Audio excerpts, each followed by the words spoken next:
ಇಲ್ಲ. ಬಸವರಾಜ ಬೊಮ್ಮಾಯಿ ಅವರು ಮುಖ್ಯಮಂತ್ರಿ ಆಗಿದ್ದಾಗ ಎಲ್ಲ MLAಗಳಿಗೂ ಬರೆದು ಕೊಡದೆ, ರೂಲಿಂಗ್ ಪಾರ್ಟಿ ಅವರಿಗೆಲ್ಲ ಬರೆದು ಕೊಡದೆ. ಗೊತ್ತಾಯ್ತಾ ಸುರೇಶ್ ಗೌಡ? ತಿಳ್ಕೊ ನೀನು ಸ್ವಲ್ಪ.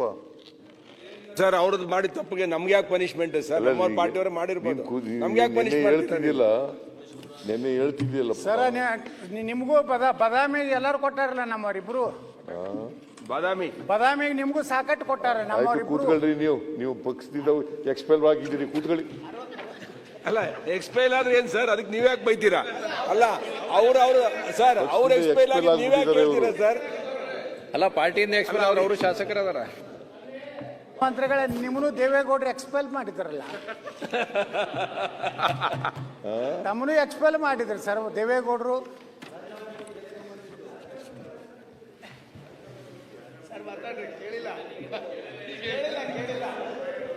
ಸನ್ಮಾನ್ಯ ಮುಖ್ಯಮಂತ್ರಿಗಳೇ, ತಮ್ಮನು ಸಹ ಅಹಿಂದ ಹೋರಾಟ ಮಾಡಿದ್ದಕ್ಕೆ ದೇವೇಗೌಡರು ಎಕ್ಸ್ಪೆಲ್ ಮಾಡಿದ್ರು. ಹೌದು, ಯಾರ್ಯಾರು ಎಕ್ಸ್ಪೆಲ್ ಮಾಡ್ತಾರೋ ಅವ್ರು ಮುಖ್ಯಮಂತ್ರಿಗಳು ಆಗ್ತಾರ.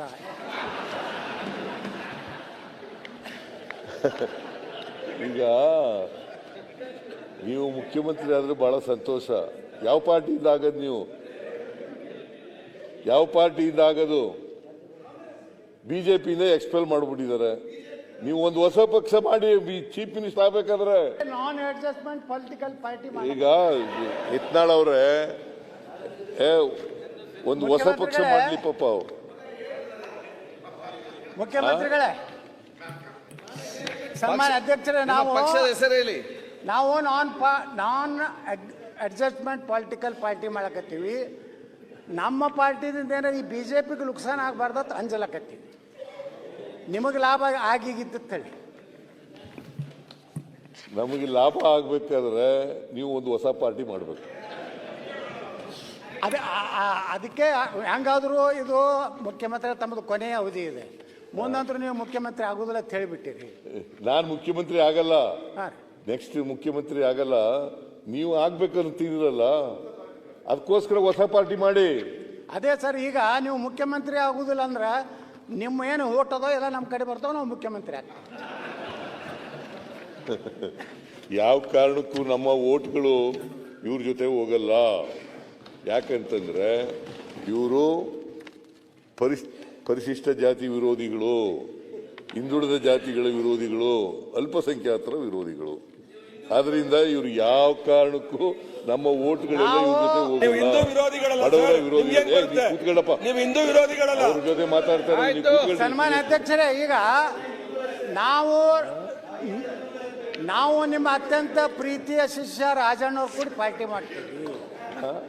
ಅದ್ರ ಜೊತೆಗೆ ನಾವು ಬರೇ ದೇಶದ್ರೋಹಿಗಳ ವಿರೋಧಿಗಳು, ನಾವು ಪರಿಶಿಷ್ಟ ಜಾತಿಯ ವಿರೋಧಿಗಳಲ್ಲ. ನಮ್ಮ ದೇಶದ ಎಲ್ಲ ಜನಾಂಗ ಬಹಿರಂಗವಾಗಿ ಟೋಪಿ ಹಾಕಿರೋರು ಓಟ್ ಬೇಡ ಅಂತ ಹೇಳೋರು ಯಾರು? ಓಟ್ ಬೇಡ ಅಂತ ಹೇಳೋದು ನಾನೇ ಬಿಡ್ರಿ. ಅದ್ರಾಗೆ ಇವರು ದೇಶದಲ್ಲಿ ಅವರು ಓಟ್ ಬೇಡ ಅಂತ ಹೇಳೋದು ನಾನೇ. ಏನು ಅದಕ್ಕೇನು ಭಯ ಇಲ್ಲ, ಅಂಜಿಕಿಲ್ಲ, ಏನು ಯಾರ್ದು ಬಿಡೇ ಇಲ್ಲ. ಆಯ್ತು ಸರ್, ಸಬ್ಜೆಕ್ಟ್. ಅದಕ್ಕೆ ನೀವು ಯಾವ ಕಾರಣಕ್ಕೂ ಮುಖ್ಯಮಂತ್ರಿ ಆಗಲ್ಲ, ಅಧಿಕಾರಕ್ಕೆ ಬರೋದೂ ಇಲ್ಲ. ನೆಕ್ಸ್ಟ್ ಎಲೆಕ್ಷನ್ ನಲ್ಲಿ ನೀವು ಪೂರ್ಣವಾಗಿ ಸೋಲ್ತೀರಿ. ನೀವು ಸೋಲ್ತಿರೋ ನಾವು ಸೋಲ್ತೀವೋ, ನಾವು 130 ಬಂದು ನಿಮ್ಮ ಜಾಗದಾಗ ನಾವೇ ಬಂದ್ಕೊಂಡಿರ್ತೀವಿ. ಬಹಳ ಸಂತೋಷ, ಬಹಳ ಸಂತೋಷ. 2028ರಲ್ಲಿ ಯಾವ ಪಾರ್ಟಿಯವರು ಹೇಳಿ? 2028ರಲ್ಲಿ ನಮ್ಮ ಪಕ್ಷನೇ, ಕಾಂಗ್ರೆಸ್ ಪಕ್ಷನೇ ಮತ್ತೆ ಅಧಿಕಾರಕ್ಕೆ ಬರುತ್ತದೆ. 100ಕ್ಕೆ 100 ಸತ್ಯ. ನೀವು ಯಾವ ಕಾರಣಕ್ಕೂ ಬಿಜೆಪಿ ಆಗಲಿ, JDS ಆಗಲಿ, ಯತ್ನಾಳ್ ಇಂಡಿಪೆಂಡೆಂಟ್ ಆಗಿದ್ದಾರೆ. ಈಗ expelled member of the BJP, erstwhile BJP, ಅವರು ಯಾವ ಕಾರಣಕ್ಕೂ ಅಧಿಕಾರಕ್ಕೆ ಬರಕ್ಕೆ ಸಾಧ್ಯ ಇಲ್ಲ. ನೀವೇನಾದ್ರು ಒಂದು ಹೊಸ ಪಾರ್ಟಿ ಮಾಡಿದ್ರೆ ಸಾಧ್ಯತೆ ಇದ್ರೂ ಇರಬಹುದು. ಮಾನ್ಯ ಅಧ್ಯಕ್ಷರೇ, ಈಗ ಕೋರಂ ಕಡಿಮೆ ಆದಾಗ JDS ಕೇಳಲ್ವಾ? ಕೇಳಿ ಸರ್. ಪ್ರಕಾಶ್ ಕೂತ್ಕೊಳ್ಳಿ. ಕೋರಂ ಏನಾದ್ರು ಕಡಿಮೆ ಆದ್ರೆ JDS ಮತ್ತೆ ಕೇಳಲ್ವಾ ತಾವು? ಯಾರು ಇಲ್ಲ ನಾವು ಮತ್ತೆ ನೀವು ಬಿಜೆಪಿ ಯಾವ ಸರ್ ನಾವು ಓದ್ ತಗೊಂಡಾಗ ಶಾಸಕರಾಗಿ ಓದ್ ತಗೊಂಡಾಗ ಸರ್ ಶಾಸಕರಾಗಿ ಓದ್ ಮೇಲೆ ನೀವೊಂಥರ ಅಸ್ಪೃಶ್ಯ ತರ ಆಗ್ಬಿಟ್ಟಿದ್ದೀರಿ. ಸಿದ್ಧಾಂತ ನಮ್ಮ ಹತ್ರ ಇದೆ, ಹೊಂದಾಣಿಕೆ ಇದೆ. ಯಾವ ನಮ್ ಸಿದ್ಧಾಂತ JDS ನಮ್ದಿದ್ದೇ ಇದೆ. ನಾನು ಪಕ್ಷ ಜನತಾ JDS ಪಕ್ಷ ಕಟ್ಟಿದವನು, ನಾನು ಚೇರ್ಮನ್ ಆದವನು, ನಾನೇ ಇಲ್ಲಿ ನೀವು ಆ ಪಕ್ಷ ಎಕ್ಸ್ಪೆಲ್ ಮಾಡಿದ್ರು ಅಂತ ಬಂದ್ಬಿಟ್ಟು ಇಲ್ಲಿ ಕಾಂಗ್ರೆಸ್ ಸೇರ್ಕೊಂಡಿದ್ದೀನಿ.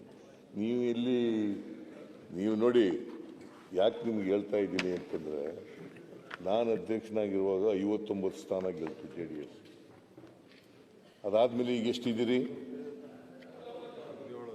18ಗೆ ಬಂದಿದ್ದೀರಿ. ಮುಂದಿನ ಸಾರಿ 2-3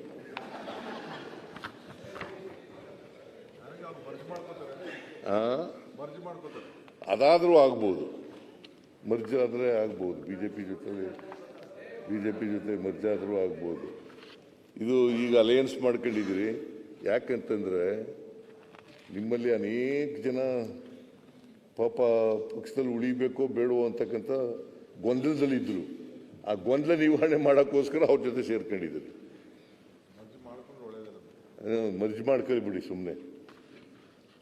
ಬಾಬು, ನೀನು ಸಲಹೆ ಮಾಡು ದೇವೇಗೌಡರಿಗೆ.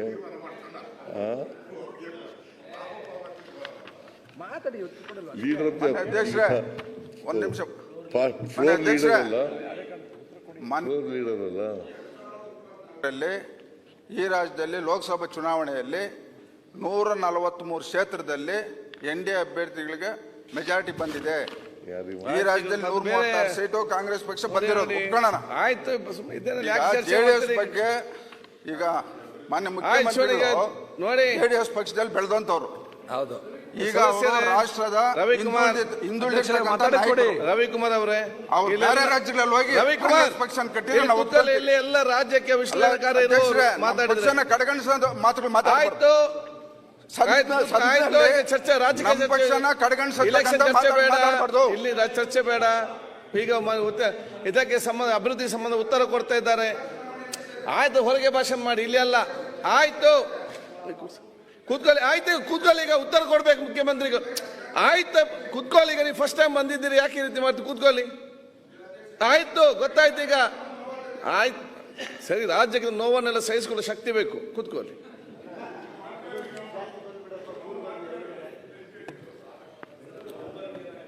ಅಧ್ಯಕ್ಷರೇ, ಈಗ ಅಭಿವೃದ್ಧಿ ಬಗ್ಗೆ ಚರ್ಚೆ ನಡೀತಾ ಇದೆ ಬೇಡ. ಈಗ ಸಿದ್ದರಾಮಣ್ಣವರು ಅದು ತಿರುಗ ಸುತ್ತಿಸ್ತಾವ್ರು ಊರೆಲ್ಲ. ನಾವು ಡೆವಲಪ್ಮೆಂಟ್ ಬಗ್ಗೆ ದಯವಿಟ್ಟು ಬೇಡ. ಈಗ ಅಧಿಕಾರಕ್ಕೆ ಬರೋದು ಅವ್ರ ಕೈಯಲ್ಲೂ ಇಲ್ಲ, ನಮ್ಮ ಕೈಲೂ ಇಲ್ಲ, ಭಗವಂತನ ಕೈಯಲ್ಲ ಐತೆ. ಭಗವಂತ ಎಲ್ಲ ಜನಗಳ ಕೈನಲ್ಲಿ. ಆ ಭಗವಂತ ಈ ರಾಜ್ಯದ ಜನ, ಭಗವಂತ ಈ ರಾಜ್ಯದ ಜನತಾ ಜನಾರ್ದನ. ಇದೇ ಸಿದ್ದರಾಮಯ್ಯನವರು 2017 ಇರೋದು. ಮುಂದಿನ ಸರಿನೂ ಕಾಂಗ್ರೆಸ್ಸೇ ಬರೋದು, ಕಾಂಗ್ರೆಸ್ಸೇ ಅಂದ್ರು, ಬರಲೇ ಇಲ್ಲ.